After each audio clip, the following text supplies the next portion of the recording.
Good evening. This is Donna from the LaSalle Public Library welcoming you to tonight's virtual program.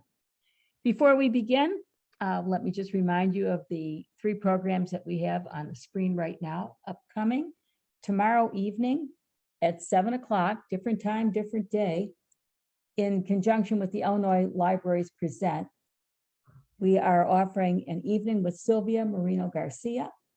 She is an well-known author who is on the New York Times list of 100 notable books of 2021. With the book she will be talking about tomorrow night, Velvet Was the Night. It's a dark mystery set in Mexico City in 1970. So we hope you can join us for that. If you're looking for a new read and a new author, this might be just what you need to get started. Also, on next week from tonight, February 1st at 6 p.m., we will be offering part 1 of a program about the Medewa National Tallgrass Prairie, located about 100 miles, a little less than 100 miles from LaSalle. This is actually a wonderful place, little known, and we want more people to know about it. The second part will be offered on March 1st, and it will be offered by Veronica Hinke, the Medewa National Tallgrass Prairie Public Affairs Officer. So we hope you can join us for the first of that 2-part program. Then on Saturday, February 5th, Father Dominic, the bread monk of PBS fame, will be back to help us bake Valentine treats for Valentine's Day. So Father Dominic, Saturday, February 5th at 1 o'clock. And we have a number of other programs coming up, and they will be publicized very soon. You can only get 3 on a screen, so we'll stop there, and we are going to stop sharing our screen, and I am going to be muting my microphone because we are going to be switching over to Laura Mueller. Laura is an artist and an art historian from the Art Institute of Chicago, and she is going to be presenting tonight, Depicting the Divine. We're very interested in this unusual program and excited to learn all about it. So Laura, welcome. Hi, thank you. Well, Donna was asking me how I took up this topic, and really it was in answer to a request from a neighboring library, a library near me, Orland Park. The head of the library said she had been interested in art history classes in pictures of God or gods. And she wondered if I could do a lecture about how different cultures have shown that somebody is a god or a goddess, let's say. So I was eager to do it because it reminded me of a favorite program of mine from PBS. It was Joseph Campbell from some years ago when he would talk about, I think one of his famous books is called The Mythic Image. I learned a lot from him about Hinduism and things like that. And I thought, well, this will be exciting. But as I got into the topic, I realized, wow, this is a lot. If I try to do all the world's religions and beliefs, it's way too much already. I have a lot of slides to show you. So I had to sort of pull back and concentrate on certain themes. So I'm going to be looking at, as I did my study, I tried to find not just the most diverse and unusual pictures, but also things that different religions had in common, or different beliefs about gods that had things in common. So for instance, I'm going to be talking about God is depicted through words, through the sounds that are made by God, or visual things like God as fire or a cloud, or as different kinds of animals, God just as light, or gods, for instance, that represent the sun. That's one of the big themes. Also, sometimes there are unusual physical features of the gods that point, like I mentioned in the description of the lecture, gods with blue skin who stand out because the blue color gets your attention. Also, there are various things that you might see later in the lecture, seemingly human beings with many arms or many heads.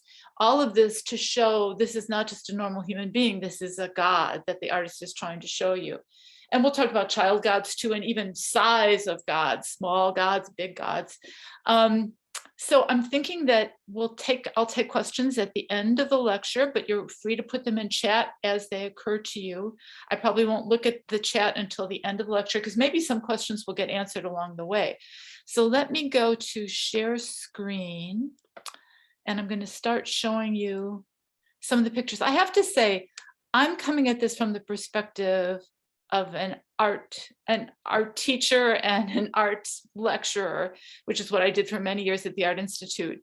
And so a lot of it has to do with visual appeal, but not all the images are extremely visually appealing. Sometimes they just raise questions that I wanted to get answered, and I hope I can provide the answers that I found. So right at the beginning of the lecture, I hope you can see this first one. This is a famous painting by Caravaggio that's in Rome, The Conversion of St. Paul. And it raises a big question right at the beginning of this topic, which is, should God be represented? Because over the centuries, many groups of religious people felt, no, that is not right. God is beyond pictures, beyond a mere image. And experts call this aniconism, meaning things that there are no images for. So with a lot of the religions that I'm going to talk about tonight, Buddhism and Eastern Orthodox, Byzantine religion, Judaism, Protestantism, Muslimism, all of these religions had moments, at least, where they felt that images of God were not acceptable. So this picture of the conversion of St. Paul doesn't include an image of God. It's what we might see if we were on the road with St. Paul. He's fallen to the ground, and seemingly it's the light that he's reacting to, because of course Caravaggio was famous for having bright light and very dark backgrounds. So if anything is representing God here, it's the light.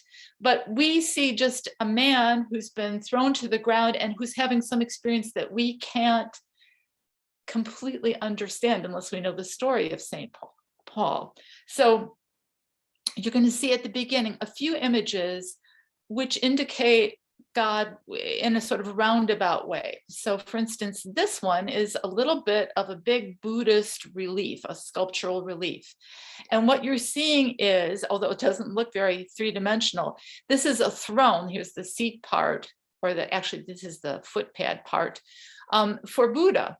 And many, many people have been gathered to see the Buddha, but we don't see him because the artist felt it wasn't appropriate to show Buddha, especially because Buddha himself was not all about appearances. He's about transcending the normal world and not about, he cuts off his hair. That's one of the first things he does when he leaves behind his princely life.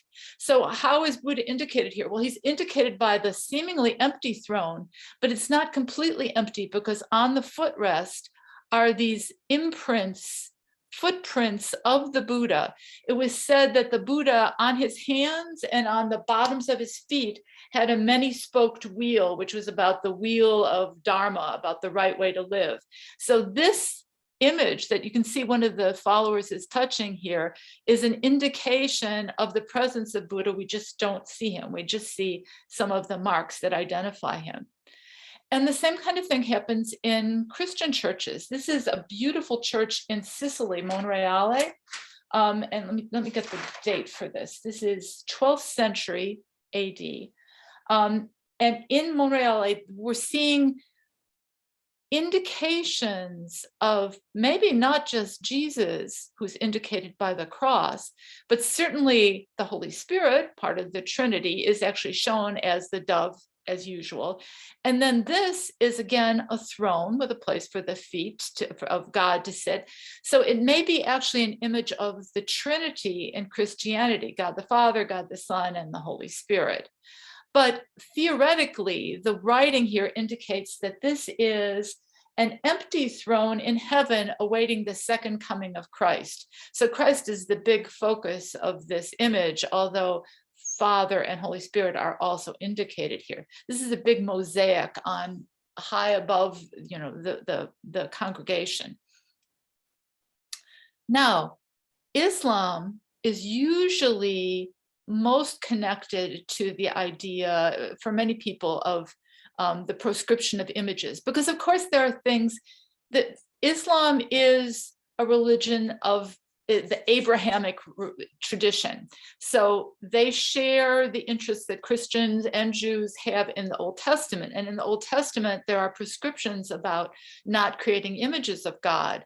And sometimes this was extended to not people, religions feeling we shouldn't even create images of people, because we are not gods, we are not the creators, so why should we be creating pictures? However, there's such a love for pictures that even Muslims create fabulous pictures like this of Muhammad being taken up on this miraculous horse, which has a human head, a horse that was given to him by the angel Gabriel, or called Jibril, I think, in Arabic. And we see Muhammad being carried up to heaven at the request of God, where he gets to talk to Moses and other prophets, for instance, and is told by God, evidently, the kinds of prayers that people ought to do.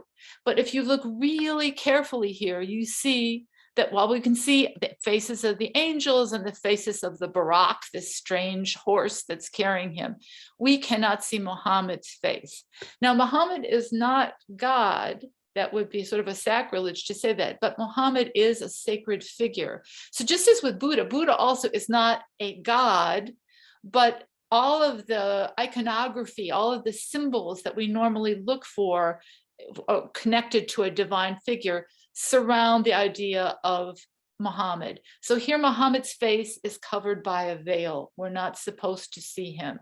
We're supposed to recognize what's going on, and they even give us writing, which sometimes in Islamic art took the place of pictures. But here we get both the writing and the picture, but not the face of Muhammad.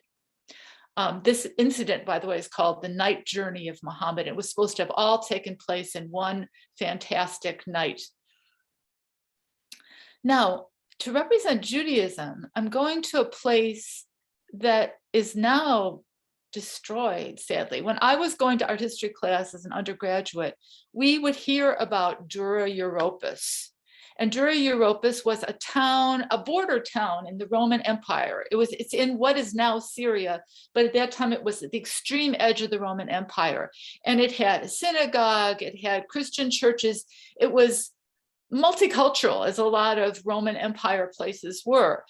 It became important for art historians and archaeologists because it was conquered very early on by a huge empire.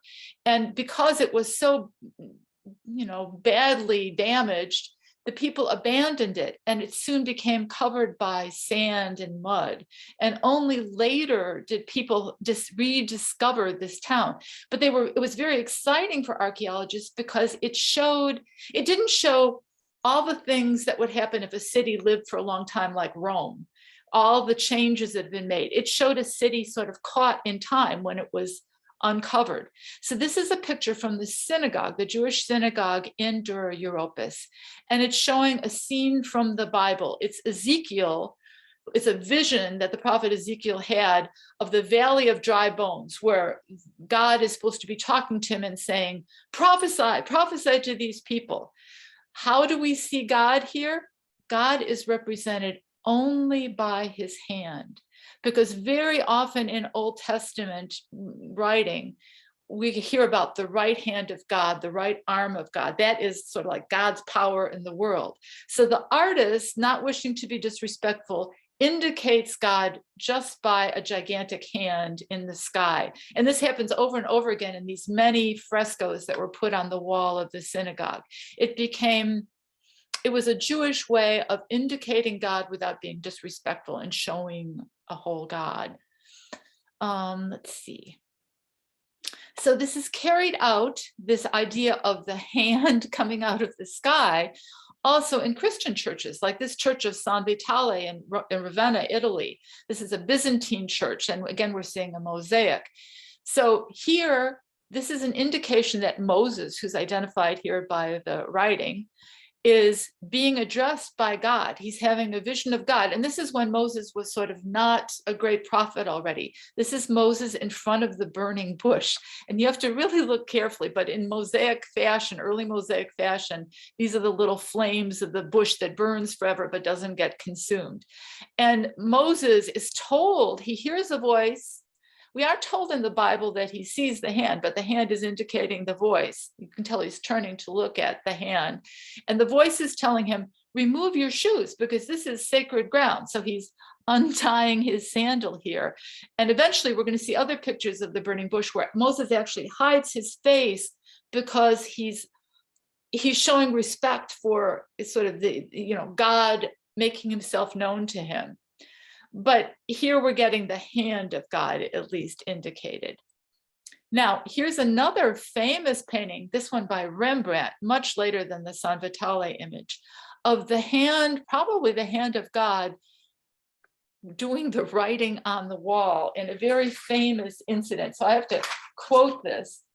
It's this painting is called Belshazzar's Feast, and it comes from the Old Testament book of Daniel.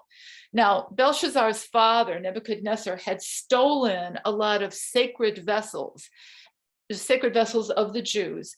And just to stick it to the religious people he's conquered, he uses these sacred vessels to serve his guests, his dinner guests, wine and to carry on a fabulous feast, Belshazzar's feast. But in the middle of this feast, a hand appears and starts writing on the wall. And what it writes is, Mene, mene, tekel uparsin, meaning numbered, weighed, and divided, meaning we are numbering your misdeeds, Belshazzar. We are weighing them and we're dividing up. And in fact, according to the story, within a few hours, Belshazzar died because of this sacrilege. So this is the warning from God. And you see the guests reacting with horror, the very, very fabulously dressed, and the servant here too, who's spilling the wine because of the glowing writing on the wall. So this is the beginning of a second indication of God, the words of God being included in a picture. And in fact, in this woodcut, which is not a famous painting, just a little thing that was in an emblem book, we see, again, Moses removing his sandal. There are his sheep, he's a shepherd. He sees the burning bush and we see the flames indicated in black and white here. But in the middle, we have writing, which indicates the words that God spoke to Moses at this point, which were, let me see if I get it right. Sum and arrow, I am and I will be. Because very often in the Bible, God indicates himself by saying, I am, or the word is God. It becomes a very important thing. So in the middle of the picture, you have words written here. Here in a picture, perhaps by Raphael, but I put workshop with a question mark because this doesn't look to me like a fancy Raphael painting. Raphael was a very famous young artist and he had many students and apprentices. So I think this was something that was done, even though it was done for the Vatican, by Raphael plus his students and helpers. This is a picture again of Moses and the burning bush. And here you see what I promised you. Moses is hiding his face in his hands because although it doesn't say in the Bible that God actually appears to him, God here is being made clear to us by coming out of the burning bush and addressing Moses, who is told to then take up his staff and lead the Israelites out of Egypt eventually. And in fact, this is another view from the same set at the Vatican's Loggia di Raffaello, the loggia created by Raphael and his students. This is the famous crossing of the Red Sea, where Moses crosses, has the Red Sea waters part. The Israelites get across, and then the waters go back to drown the Egyptians who are trying to hunt them down. Now, what I want to call your attention to is this strange business back here, this orange pillar and this huge cloud, because these were the symbols that were mentioned in the Bible as indicating the presence of God. And there's even a Jewish word for this, the Shekhinah or Shekinah, which means the presence of God is indicated. And here it's indicated by a cloud that led the Israelites through the desert. And if it were nighttime, they couldn't see the cloud, so it would be a pillar of fire. So Raphael does both, just in case we're confused about what's going on here. The presence of God is indicated by these kind of natural things, although a pillar of fire is not so natural as a cloud. Now, I didn't have as many Roman and Greek gods as I thought I would in this lecture, but I had to include this painting, although it's kind of shocking after all the things we've been seeing about Old Testament God, because this, of course, is about Jupiter, the king of the gods for the Romans. And Jupiter was famous for his love affairs with mortal women. So what's happening here is Jupiter is appearing as a cloud with a big cloudy paw. He's embracing Io, who was one of his beloveds. And if you look carefully, do you see the eyes and the nose? The artist Correggio has put a little face in the cloud just so we know what's going on here, that she's being seduced by Jupiter in the form of a cloud. So it isn't just in Christianity and Judaism that the cloud is used as a symbol of something heavenly. It's also in some of these ancient Roman and Greek myths. Now here is a version by William Blake in 1799. Blake is a much later artist than some of the ones we've been looked at, but he was sort of a mystical artist and he was interested in mystical moments. So this is a picture of Job from the Bible, who is supposed to be experiencing at one of his lowest points a message from God, and God appears as a whirlwind.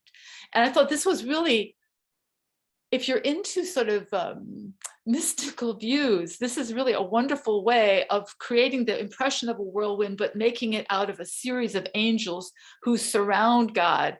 And then here's Job at the bottom with his family, terrified at this vision of God that's appearing to Job, who's also astonished because he raises his hands. Now, we also can see some religions that indicate gods as part animal or as totally animal. But in fact, this serpent that you're seeing here, Quetzalcoatl, as the Aztecs would call him, was supposed to be not just a huge serpent as indicating a god. It was also indicating the way the clouds would come in, much longed for clouds, because of course in Mexico there'd be these dry periods when you'd pray and hope for the rain to come and end the drought. And when the cloud came snaking in the sky, the dark cloud coming in like a serpent, people would say, okay, that's the feathered serpent, that's Quetzalcoatl, and now we are finally going to have the rain. So this is a carved or an assembled image, a sculptural image of Quetzalcoatl from the Templo Mayor in Tenochtitlan, which is part of Mexico City now. But before the Aztecs, there was still this idea of the feathered serpent as a god. So here, this is such an interesting one to me. This is a picture, a photograph by Laura Gilpin from the 1930s of Chichen Itza in the Yucatan. It's a picture of one of the Mayan pyramids, a kind of a stepped pyramid.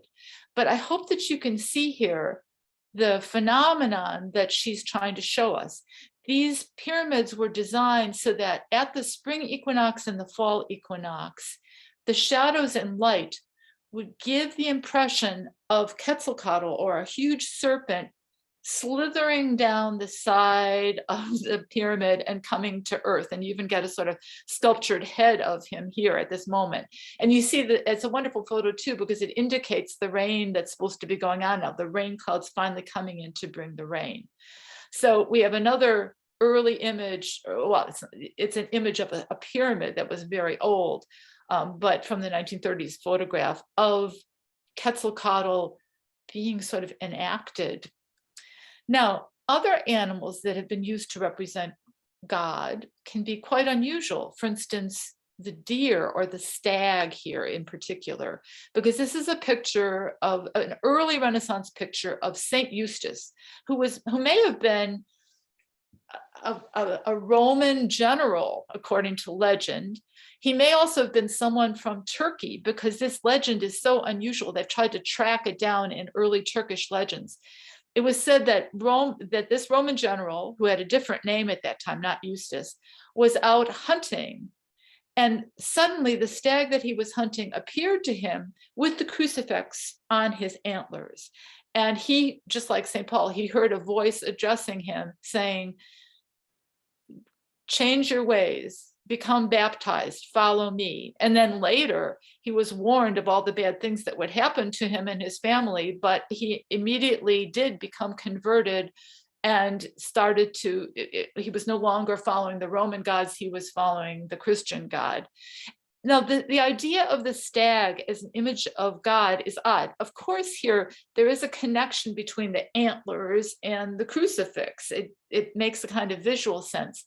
There was also legend about stags. It was said that stags would trample snakes and with their feet and kill them in the same way that Christ overcame the devil. The snaky devil is the idea. Now we have a whole host of other animals here. It's a very mysterious, dark picture, plus this scroll. Now, one of the odd things about this is that this scroll was left blank. Normally, artists would write in, at this point in art history, they would write in the name of the saint or what was going on. It's almost as if the artist has purposely left this scroll blank, as if to say, the picture tells it all, you don't really need the words. It's hard to tell. He might have just not finished the picture, although it seems very finished in other ways. Now here is a little tiny portion of a very big altarpiece that's in Ghent in Belgium. We call it the Ghent Altarpiece. And it shows a famous vision of the Lamb of God, Christ being represented by the Lamb. And it's a kind of gruesome picture here. The Lamb is up on the altar and he's actually bleeding into the chalice. It's a very literal visualization of the idea of Christ's body and blood being sacrificed for his people. And all around him are bishops and holy people. I'm not even showing you the entire picture because I wanted you to be able to see the Lamb. There are apostles over here. There are earlier pictures and earlier figures who seem to have followed Christ over here. And of course, there are the angels who are kind of enacting a mass. They're even flicking the censers here to show that there's a kind of an honoring of the sacrifice of Christ. And you have all the instruments of the Passion back here too, which are also symbols of Christ. The cross, the pillar to which he was tied. If we look really closely, you can see the crown of thorns there, for instance. This is a tiny picture by Jan van Eyck. He wanted to give credit to his older brother, Hubert, who had evidently begun this giant commission for the Church of St. Bavo. But we know that Hubert died before this huge altarpiece, which took probably at least 12 years to make. Hubert died much before then. So it's basically the work of Jan van Eyck, who's a very famous artist at the beginning of the Northern Renaissance. And this is the inside of the altarpiece, which includes this little bit that I just showed you. I'm sorry, it's not in tight focus, but I wanted to give you an idea of the big picture because there were many, many parts included in this altarpiece. And this is what happens on feast days. The altarpiece is opened up and you get this intensely beautiful color displayed to sort of celebrate the feast day of the church. Also in the center, you get a kind of emphasis on the central panel. Up here, there's discussion among art historians. You know, it doesn't say on here who this is. It appears the most obvious reading of this is God the Father. And then you got God, the Son, indicated as the Lamb of God. And if you look carefully here, you see in a halo, the Holy Spirit, the dove coming down, and they're right in line. So it's like the Trinity right above the altarpiece. But some art historians say, no, they think this is Jesus enthroned because he's surrounded by Mary and by John the Baptist, both figures, obviously, of Jesus's lifetime.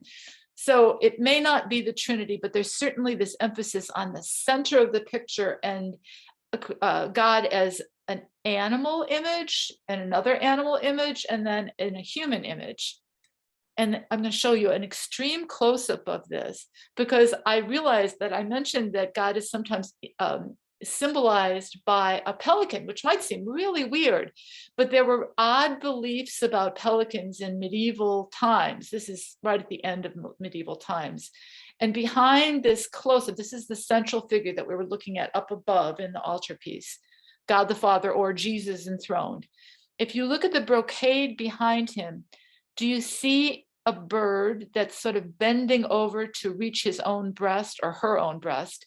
And then the little chicks, it's repeated over and over again. This is supposed to be a mother pelican and her babies. And the medieval people thought that a pelican mother, if she couldn't get food for her children, would feed them by piercing her own breast and bringing blood out, which would feed the babies. They interpreted this as the pelican being a symbol of Christ, who would give his own life, give his blood to take care of his children. So we have a physical human representation of God here, and we have the animal interpretation, the animal symbolism in the brocade behind him of the fabulous throne on which he's sitting. Now, in the Eastern Church, that's the Western Church, the Catholic Church. This is the Eastern Orthodox Church, in showing a famous incident in which Jesus is actually supposed to be revealed as God. So this is a painting about revealing divinity. And this is the event of the Transfiguration, when Christ took 3 of his apostles up on the mountain, and suddenly they were blinded. You can see some of them sheltering their eyes once again, just like Moses, because Christ appears in a burst of glory. At first, they see him conversing with 2 of the famous prophets. I think it's Moses and Elijah, if I'm remembering correctly. And then there's a voice from heaven saying to the apostles, this is Christ, this is my son. And so there's this revelation to the apostles. It happens right around the time in the Bible stories when St. Peter realizes, oh, Jesus is God. And then he's revealed in this way with this fabulous star and sort of halo, aureole, a big circle around him. So this is the beginning of God's being. It's not the first instance of it, but in this lecture, it's the beginning of the idea of light, blinding light, sort of like the St. Paul picture, indicating God's presence. And in the Roman world, although this is done much later, this is for Würzburg in 1720 and all the way up to 1753, the god of the sun would be the god of light. Now, if you know about Greek and Roman mythology, that Apollo was not the chief god of the god, that would be Jupiter or Zeus.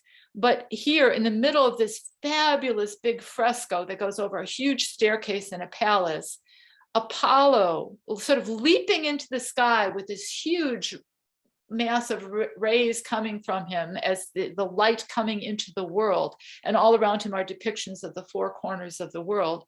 This is another case of a sun god being really a sort of a fabulous indication. I mean, he looks like a beautiful human being, but the light around him and also his position up in the sky indicate that he is a god.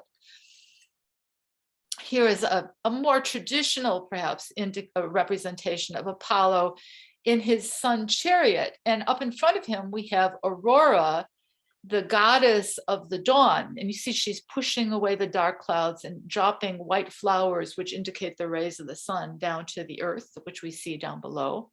But Apollo is close behind her with a puto, or a little angel, who's carrying a torch, indicating the coming of the sun. And we have the golden hair of Apollo, also indicating the golden color of the sun. And these women who are setting off with him are the hours of the day, who supposedly accompany him in his travels across the sky, the different colors we see in the sky at different hours of the day. This is a beautiful painting by Guido Reni, again, a ceiling painting like that last one we looked at. Now, in a very physical way, other cultures have shown the sun god's chariot. Here we have an entire temple in India, in Orissa, India, that was built to look like the sun god's chariot. And you see from the people who are walking around in it, how gigantic this temple is and how gigantic the sun god's chariot is supposed to be. It's sort of amazing to think of trying to walk through this temple and imagining this thing trying to take off in the sky. But of course, many, many cultures believed in sun gods. I mean, there's an obvious kind of connection. I mean, very often people have thought of the heaven, the sky as being the place where gods live. And so the sun is an obvious kind of godlike figure to many cultures. Surya would be the name of the Indian sun god who would drive this chariot. Now, also in ancient Egypt, we have a lot of emphasis on the sun gods. I have to say, I'm not going to talk as much about the most famous, or to us, Egyptian gods, Isis and Osiris, but I'm going to mention one of the key gods of the Egyptians, who was called Amun, which means the hidden one, who was a god that was thought to be behind a lot of these other gods, and the god who brought the world into existence. But one of the Amun it will come into this story, but we're going to talk about the progress of the sun across the sky in Egypt, because of course that was very important to the Egyptians. It was thought that when the sun came up in the morning and is down at the horizon, just being pushed up above the horizon, that the sun god would appear as, of all things, a dung beetle, because the little dung beetles would push dirt across the ground. And so here we have Khepri, who is a god who has a dung beetle head, but a human body, and the Ankh to show he's a god. And he would be the beginning of the sun's progress, the early morning when the sun is down near the ground.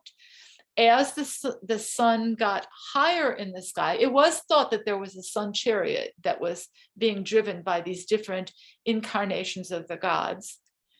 And often it was said that when the sun reached its highest point at midday, we were seeing Nefertum, a form of the sun god.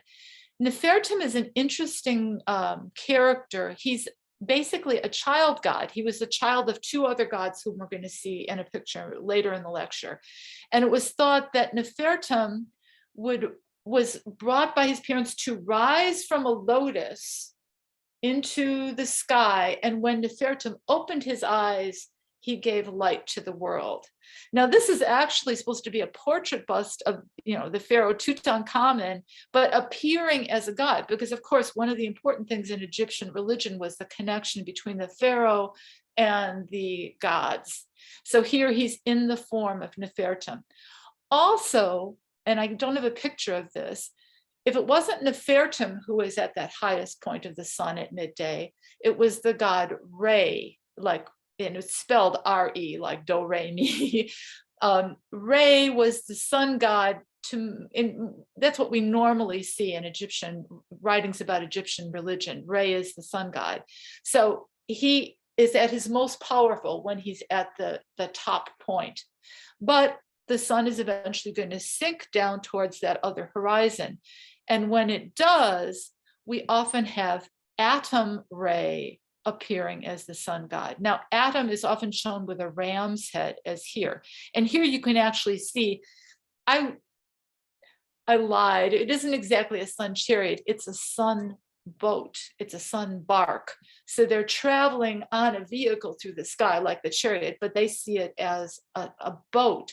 And the sun god is often accompanied by various other gods, just the way Apollo was accompanied by the hours of the day. Now, why do we see Atum Re, a hyphenated name? Because there was an old god, an aged god called Atum, and there was Re, the sun god. So Atum here is joining powers with Re to appear as the sun as it weakens and starts to decline and go down into the underworld. It's interesting. It was really interesting to me in reading about Egyptian art and religion, to think that the Egyptians thought of their many gods as having very discrete, limited powers, but in a certain area. So if one god wanted to do a task that was beyond his powers, he would join with another god, or she would join with another god, and you'd get these hyphenated names like Re Harakti, Adam Re, to show that two gods are combining to carry out a process. And in this case, it's bringing the sun bark down to the horizon. Now, down at the horizon, which is flat, lies an enemy of the sun, indicated by this giant snake here, Apophis, who was supposed to be the god of evil, and indicated perhaps here too, greeting Adam Re, because poor Adam Re is about to die.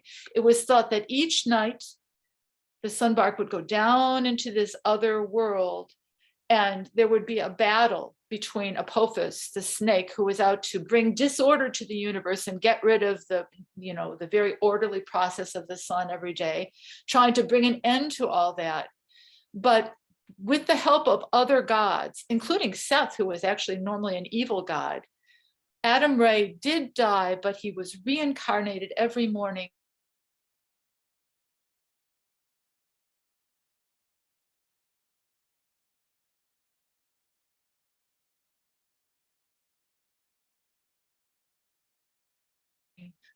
Things back to like the idea of the person mummified who can come back and have a kind of life.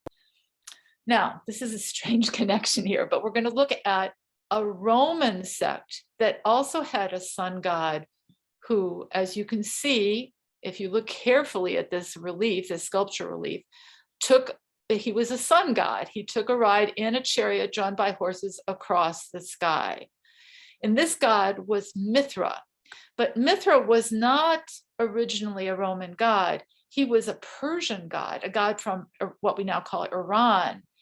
And we don't know when exactly Mithra began. I mean, we get evidence that in the Roman Republic, like late Roman Republic, maybe around the year 100 BC, the Romans were starting to adopt this Persian god. But we don't know how far back Mithra went. Mithra became a favorite god of the Roman legions, of the soldiers. And he's a very, I don't want to say he's brutal, but what he's actually doing here is killing the bull. The slaying of the bull was the center of his task. And the idea is, yes, he's the sun god. He brings the sun across the sky and then back down, and he does it every day. And accompanying him are two helpers, one with a raised torch and one with a torch that's upside down, to show this one helps him bring the light into the sky. This one, the torch is extinguished and it's the end of the day. But there's a further passage of time that's indicated in this killing of the bull, and it has to do with the zodiac sign. Taurus, which is the bull, is a spring sign. And at that time, the zodiac was configured so that the spring solstice was in Taurus. So in spring, the bull would be born, and it was the sign that the summer was starting, that things were starting to be fertile again. So the bull lives through the year, but in November, and I don't know if you can see this, down here, there's a little scorpion. There's also a snake who's coming to drink the blood of the bull that's being killed, but there's also a little scorpion, as well as a little dog, who's Mithras' dog, who's jumping up to get the blood, because this blood is fertility. So what happens is, in the sign of Scorpio, the scorpion, it's November, and it's time for the summer to end. It's time for things to be put to rest. So the bull is killed so that he fertilizes the ground, and in spring, the ground will be fertile and bring forth living things again. So it's like the killing is continuing this round of the seasons. It's a very odd thought, but this Mithras religion became popular throughout the Roman Empire. And the other way you may have heard of Mithras is that it was said that his birthday was December 25th. Now, this religion was becoming popular right around the time of the life of Christ. So there are weird connections and mixings. We don't know who first said that somebody was born on December 25th, but there were that idea, the winter solstice solstice was becoming an important event, and there were connections between the god who was worshipped and that date in December.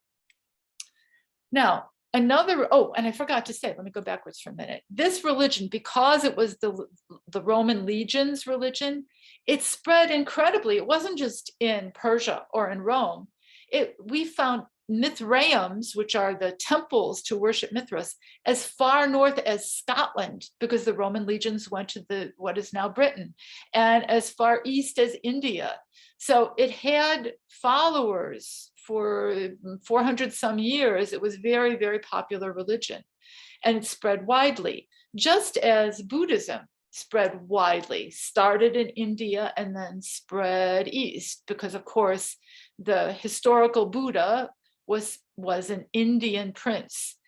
Now, I'm just showing you ahead of Gautama Buddha to show you some of the signs. It was said that the Buddha would have 32 auspicious signs that would show you that he was the Buddha.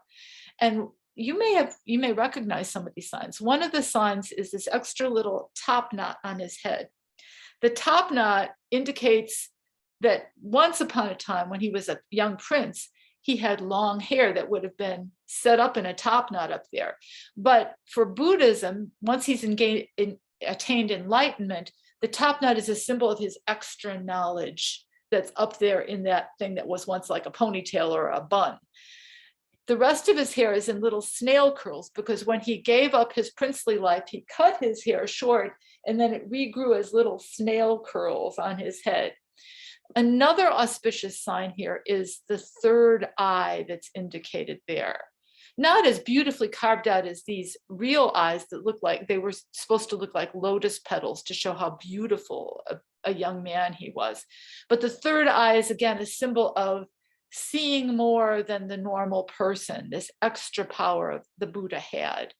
So, I mean, we could spend a long time on Buddhism talking about the signs, but there were physical signs, physical characteristics that would identify a human being as one of the Buddhas, because of course there were Buddhas. It was thought that there were Buddhas before Gautama Buddha, and there would be Buddhas who came after him. Now, not always, though, as I mentioned at the beginning of the lecture, do we actually get to see Buddha's face. This is called the parinirvana of the Buddha. Nirvana is what you strive to achieve if you're a Buddhist, right? You want to achieve an out from this world. You don't want to be constantly reborn. This is the moment when Buddha died, a very peaceful death. He lay down on a sort of bed surrounded by his followers, and he died peacefully. But he didn't die to another life. It's the parinirvana, which means he had already attained enlightenment. He didn't have to be reborn. So he's really exiting from the world completely. This also, though, this covering of the face of the Buddha with this drapery also indicates that reluctance to actually show the Buddha's face. So it's interesting that in Buddhism, you have often the Buddha as a very beautiful human, perfect looking human being, but also the Buddha covered, his face covered just like Muhammad's face was covered in that earlier painting we saw. How are we doing for time? Oh, yeah. All right. Now, there were also attendant figures who were sort of like minor gods. This is one, Avalokiteshvara, who was supposed to be a Buddha who was full of compassion. This is a Chinese sculpture of the Buddha. So you can see a difference in the representation from the Indian one. The features look maybe a little bit more Chinese. It's a plumper body. It's also a very royal, this is a bodhisattva. So it's a figure who is choosing to remain in the world to help other people achieve salvation.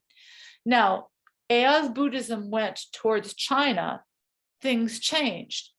This figure might, in its grace and sort of languor, remind you somewhat of a feminine being. And truthfully, the bodhisattvas were not supposed to be either sex. They weren't supposed to be male or female. But you can tell that the Buddha started out as a male, but by the time this figure from Buddhism reached Japan, it was shown as a female figure, a female bodhisattva. This is Kanon, the goddess of mercy and kindness. And she here in this painting from Japan is looking, the moon is behind her, but she's also looking at the reflection of the moon in the water as a sign of the evanescence of life. I mean, yeah, the moon is beautiful and we love to see it, but it's not going to be in that position forever. It's going to disappear. And this is it's an allusion to the Buddhist belief that this life on earth is not what we should hold on to, that we should seek to go beyond this, that it's sort of a trap for us, these appearances. But notice how beautiful Kanon has become. And we have even in some temples in Japan, the 1,000-arm Kanon. And you have not 1,000 statues, but a great many in this temple in Kyoto, Japan. And also, I have to admit, I think I read that there are actually only 42 arms on each one of these statues. But the idea is that this goddess of mercy is so anxious to help people that she's going crazy trying to figure out, how can I help all the people who need my help? So she is granted all these extra arms to allow her to do her task. And in fact, she's multiplied into many Kanons. This multiplication of the god is something that is carried out in other religions too. For instance, in Egyptian religion, once again, I don't know if you'll recognize him, but this is Nefertum, the young sun god whose eyes are supposed to bring light to the world. But here he's shown with his parents. His parents are Ptah, who was a creator god who helped bring the world into being. And his mother was the fearsome goddess Sekhmet, who had a lion's head in many depictions to show that she would go into a fury and wreak havoc on the world until she was brought under control.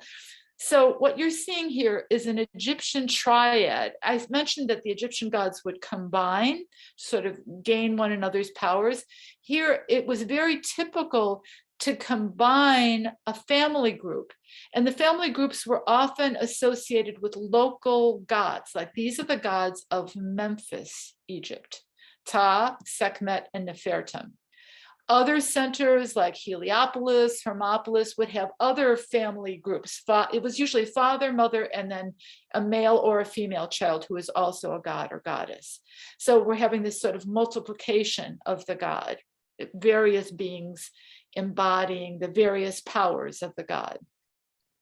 Here, in one strange carving, again from Syria, we have the infamous Baal, who's so often invade against in the Bible, put next to two other gods, Al-Jubal and Jarhibal, from the famous city of Palmyra, a sort of oasis city. What I want you to look at is not so much Baal, but the fact that it's a triad of gods. And if you look carefully, you realize that these are gods of light again on either side of Baal. This is the sun, and because this has the sickle shape, this is the moon god. So we have the main god accompanied by sun and moon, again, a triad. I bring this up partly because as growing up as a Catholic, actually, the Trinity was always mysterious to me. Like, why are there three? Why do we have to have three? And then I saw, as I was doing this lecture, that many other religions have these triad groups, mother, father, child, or sun, moon, and main god. And in fact, in Hinduism, which I haven't talked about yet, but which is nearly as old as the Egyptian religion, you get three main gods. You get Brahma, who is a creator god, who's given extra hands to do the job of creation and extra faces to look at everything going on, and is actually also given an animal companion, as all the Hindu gods were. This is his goose that he would fly on to do his work. In a carving from South India. Now, right, so we have Brahma, who is the creator. Then we have Shiva of equal status, who was the destroyer, who would end the world, because what is begun has got to be brought to a sufficient end. So in this statue from the Art Institute, you have Shiva actually taking on both the creative power with this little drum, which is the sound is the beginning of the world. And then he preserves the world by dancing the dance that is the world.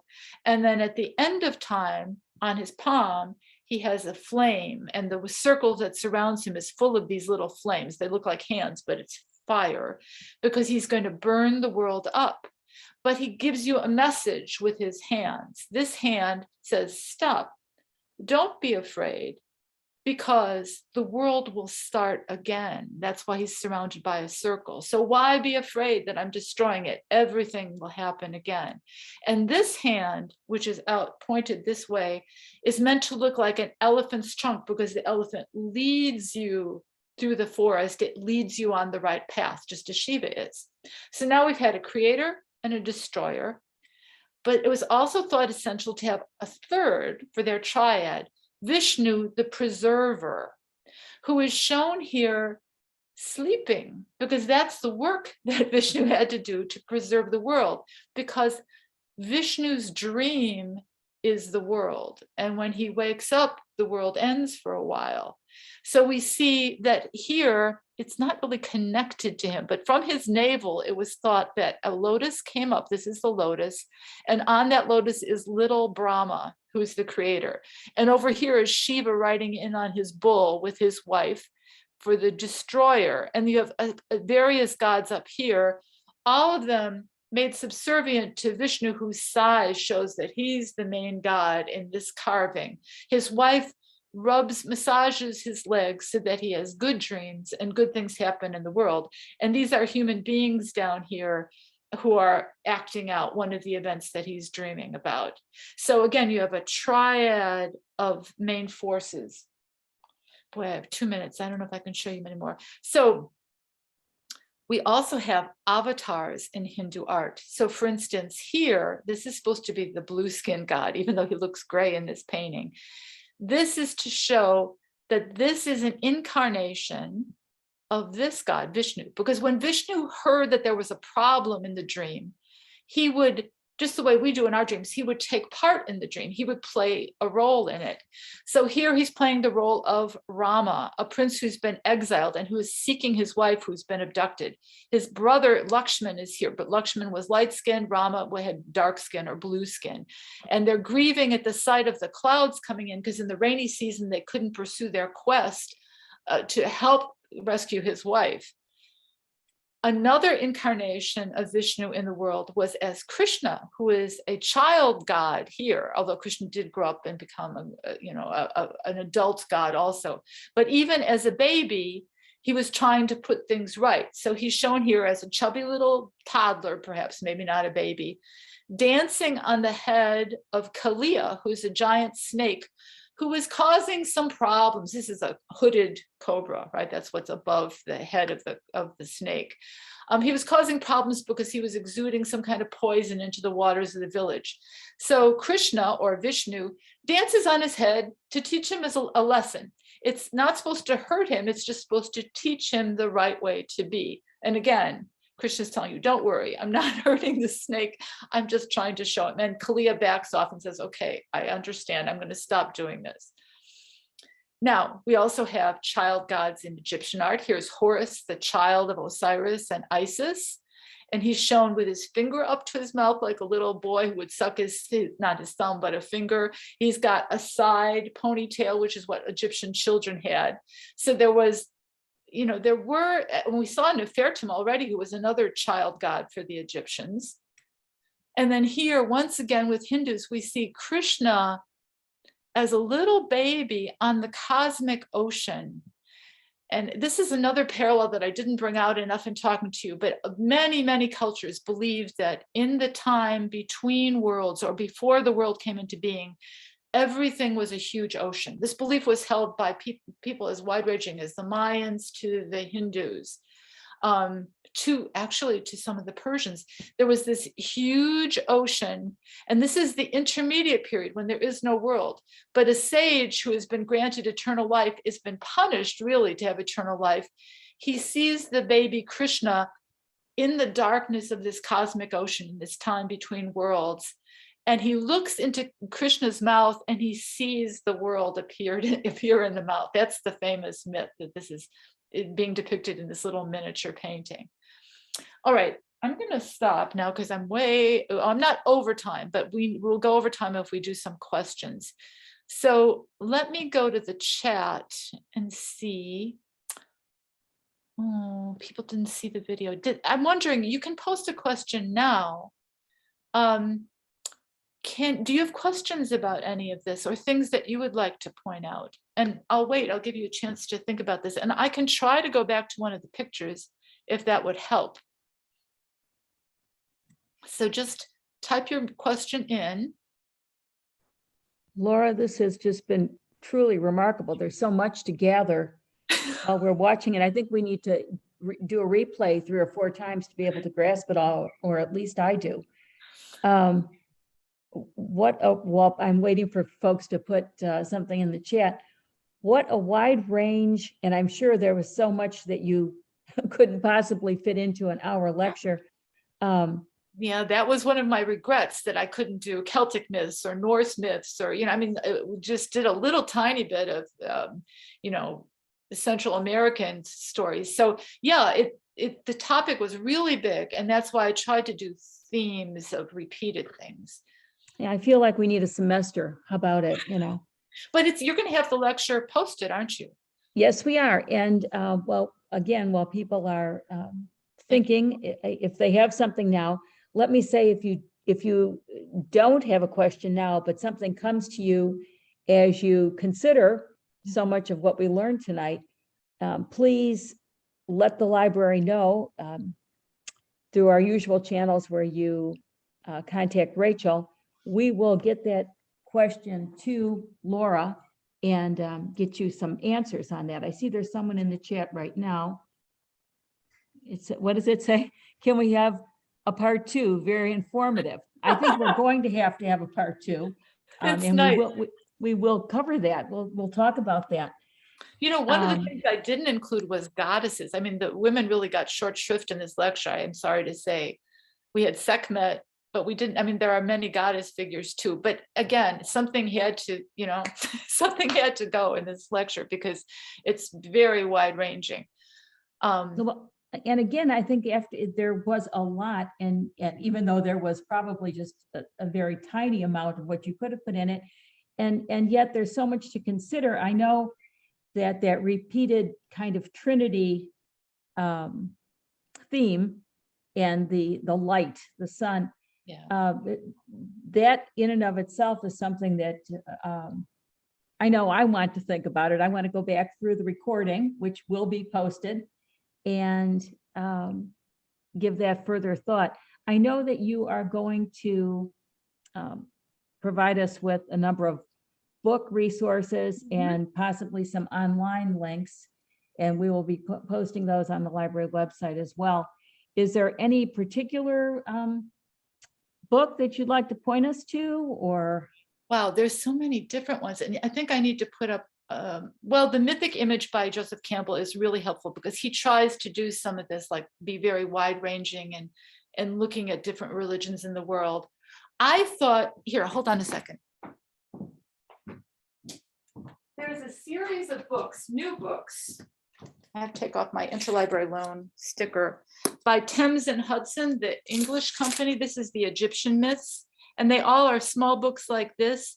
This book was really, really helpful. It told me a lot about Egyptian gods that I had never heard before, and it did in a very clear way. It wasn't esoteric in any way. So I recommend. They also have books on the Norse gods, the Celtic gods, maybe Japanese gods. I have to go back in and look in my library search for these, but that was a really good one. Also, as long as I have the time, let's see if I can.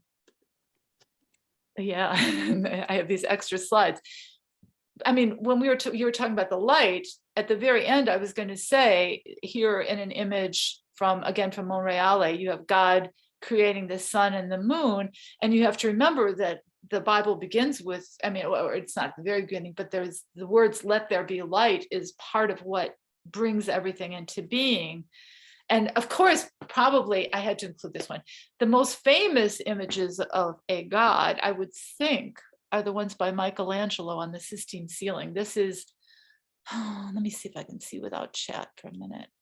Yeah, this is God creating the sun and the moon, and God appears twice. God's coming in, God's going out. It's not the famous touching Adam's finger, but it's part of that series. So, you know, I may not have done all the most familiar paintings to you, but certainly the Michelangelo series is one of the greatest images of you know, of a depiction of God.